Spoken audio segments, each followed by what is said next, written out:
आज आम्ही घेऊन आलो आहोत एक धडकी भरवणारी कथा. कथा कसली? एक थरार. नाशिक शहर पोलिसांचे ऑपरेशन सेंट्रल. आत्महत्येस प्रवृत्त करणाऱ्या फरार आरोपीचा 17 दिवसांचा खो-खोचा खेळ आणि नाशिक गुन्हे शाखेचे गुप्त ऑपरेशन सेंट्रल. मुंबईसारख्या प्रचंड गर्दीत लपलेला आरोपी नवनाथ टिळे अखेर पोलिसांच्या जाळ्यात अडकला. कसा रचला सापळा? कोण होते वेषांतरात? कशी मिळाली गुप्त माहिती? पाहूया हा स्पेशल इन्व्हेस्टिगेशन रिपोर्ट. पंचवटीतील आत्महत्येची घटना. तारीख 6 नोव्हेंबर 2025. सुदर्शन सांगळे गळफास. आणि चिठ्ठीत 2 नावे, नवनाथ टिळे आणि राम शिंदे.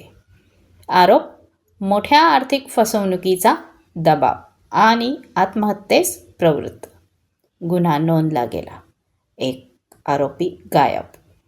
फरारी आरोपीची लपाछपी सुरू झाली.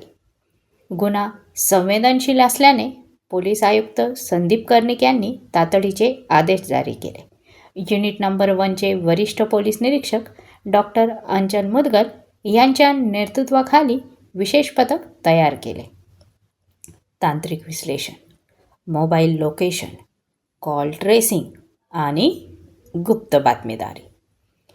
एक महत्त्वाची बातमी घेऊन आला. टिळे मुंबईत आहे, लपलाय. लक्ष केंद्रित झाले मुंबई सेंट्रलवर आणि सुरू झाले ऑपरेशन सेंट्रल. पथकातील अधिकारी कधी कुली, कधी हॉकर, तर कधी सामान्य प्रवासी बनून गर्दीच्या मध्यभागी सलग 4 दिवस वेषांतर करून टेहळत राहिले. 23 नोव्हेंबर पहाटे 1:22. गुप्त बातमीदाराचा पुन्हा फोन. तो स्टेशनवर येतोय. क्षणात सापळा, क्षणात धाव, क्षणात जेरबंद. मुंबई सेंट्रल स्टेशनवरील धडाकेबाज कारवाईत नवनाथ टिळे पोलिसांच्या ताब्यात आलाय. आरोपीने चौकशीत आर्थिक फसवणुकीत सामील असल्याची कबुली दिली.